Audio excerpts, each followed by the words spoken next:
Well, hello and welcome to another edition of MEMA Supplier Insights. We're going to cover today the MEMA Automotive Supplier Barometer for the fourth quarter of 2023, focused on talent and HR.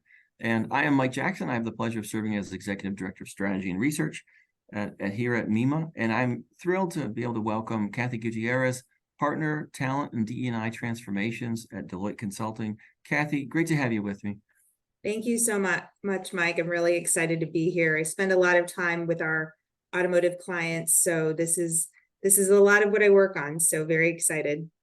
Absolutely, no, appreciate your support. So, not a big surprise, but we just came through a very contentious UAW round of negotiations and strikes, and so the impact here was pretty significant. So we ask our, as ever, we ask our members, here, how's your 12-month outlook for your business? And over the past 3 months, how has it changed?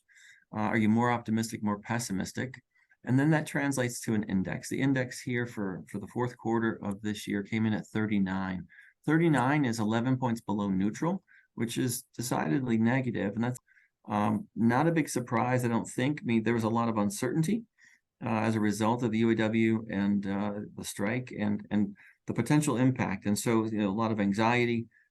Is that pretty consistent with the kind of the mood, if you will, of your clients? Oh yeah, absolutely. Across all of automotive, I would say, the OEM and obviously the suppliers, the uncertainty, right? Now that we have some certainty of the percentage wage increases, I think that there's going to be a little bit less of unknown, right? Because now we know the baseline and how that's going to impact future union negotiations, because there are other contracts that are coming up in the next year. So I think that uncertainty goes away. I'm not sure that that's going to materially impact, though, the sentiment here, because it is pessimistic, and I'm continuing to hear that concern regardless. Yeah, no, that's a great point. And I think that there are certainly some additional concerns as well. Let's jump into the next slide, which talks about threats. And I know that, one of the key concerns as a result of the strike had to do with talent. We know that talent and some of the fallout of the strike and the impact on suppliers is pretty significant. And so, here the top industry threat here for our members. They indicate that issues related to the UAW strike, certainly the greatest threat here over the next 12 months. Weakness in the U.S. economy, also a big issue.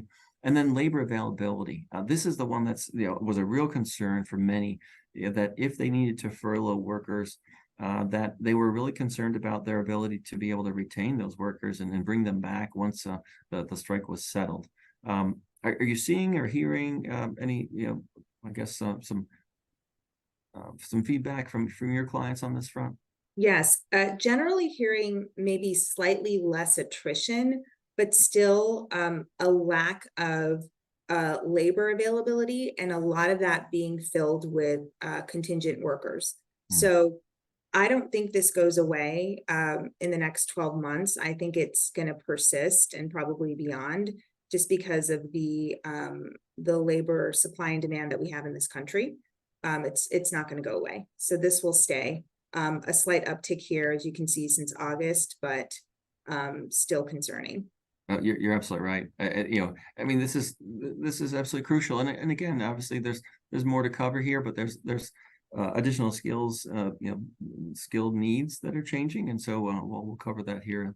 So let's go on to the next slide. And so if we look at here within the HR and talent lens, the question here is: are you evaluating the gaps, between roles and responsibilities versus the skills in your organization? And certainly the vast majority of suppliers are doing that.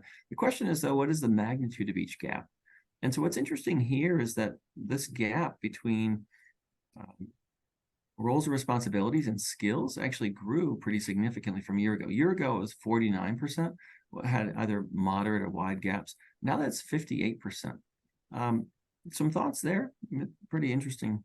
Yeah, I think this just goes to the transformation that's happening across the industry. And the more we dig into it, and what we see happening at OEMs is, going to be happening upstream at our suppliers. And so the transformation is showing to BEV right? The transformation on software-defined vehicles, having more of your vehicle become more of a computer, right? That is like fundamentally transforming the way the OEMs operate and obviously the way the suppliers operate. So they're going to be increased pressures, I would say, continuing increased pressures on suppliers on what their OEMs are demanding from them. And so this gap, I wouldn't be surprised if it continues to grow. Well, that's a great point. And I think, even if you think of just software as one example, right, as one subset, what's pretty challenging here, it means that there's a lot of competition for the same talent, for the same type of skills that as the industry continues to transform. So it does represent a pretty significant pressure point. So a little bit further, the follow-up question is, so how do you see this changing here over the next 1 to 3 years? And what's maybe surprising is that it's pretty evenly split, almost a third across each response, either seeing a widening gap, a narrowing gap, or no change. And then the question here, what are you doing to adapt your organization to each of these changes? I think it's interesting, training, dramatic increase in internal training, adopting flexibility, looking for additional training initiatives and state grant support.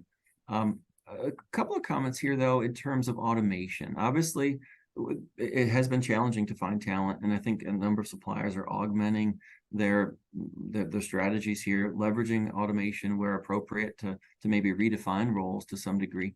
Are you seeing maybe an uptick here in terms of automation and maybe the role that AI can play here going forward? Yeah, I'm seeing more clients start to take an automation first approach to the work. And so redefining or re-architecting work with a lens to automation. But then, of course, everyone is talking about Gen AI. So the number of client conversations we're having on Gen AI is just dramatically increased. And I think it would be a really missed opportunity for suppliers not to also be engaging in those conversations around where they might be able to have Gen AI take over some of this work as they start to re-architect the work that they're having to do across their platforms. I think it's a great point as well, right? Being able to reprioritize and make sure that the worker is actually contributing, value add, to an even greater degree, prioritizing. And so I think that's a really strong takeaway. So moving on, the next slide here, looking at the current culture versus kind of an aspired, kind of the future state. And so, how do organizations see the gap between the current culture and the future culture? And what's interesting here, are you evaluating these gaps? Yes, the majority are. What is the magnitude here? And what I think is interesting is that the gap between a current and expected culture a year ago was 48%, and either had a moderate or a wide gap, and that's down to 39% here this year. Kind of an interesting, I think, an improvement. Some thoughts there, Kathy? Yeah, this one surprised me because I would expect it to kind of continue to see a widening gap between what's more of your traditional workforce and kind of the newer workforces that are entering in. But it might just be the fact that there's a little bit more of we understand what to expect and we're settling into kind of the organization a bit more. So I was surprised to see this one not kind of widen actually, but curious to dig into this a little bit more. This would be one of those things where I'd go into focus groups and have some conversations about this one. That's a great point. So here, going into it a little bit further is, how do you see this changing here over the next 1 to 3 years? What's interesting here is I think it's pretty positive sentiment. About 50% say they see a narrowing gap, that cultures are actually improving, and a widening gap is actually pretty limited at just 20%. I guess it's interesting, certainly the kind of work varies greatly. And yet there's a comment here that says, well, project work or onboarding is best done in a face-to-face setup. Certainly we could kind of agree with that here, in a post-COVID environment where there were many teams where, had a very limited opportunity to engage with new team members here in person. But some thoughts here. I think it's pretty Yeah. positive. I was very happy to see that a lot of the responses here focused on employee voice or the employee experience, and really listening to your employees to better understand, the culture, and to better understand the wants and the needs of your employees. The flexibility and the request for flexibility obviously remains high. I see that here. And that's fantastic. I think employees continuing to push to think differently about how they do their work, when they do their work, and where they do their work is really important. But a continued push for employers to really be thinking about, let me go ask my employees, let me think about what they're asking for, and focusing on that frontline worker experience. Fantastic insights here.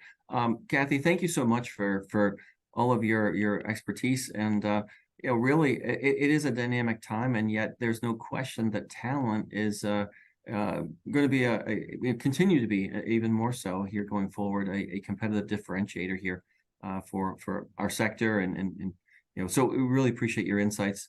I want to thank Kathy Gutierrez, partner talent and D&I transformations at Deloitte Consulting. Kathy, thank you so much. Thank you, Mike. It's been a pleasure. Great. Look for us next time here at Supplier Insights, and take care. We'll see you next time.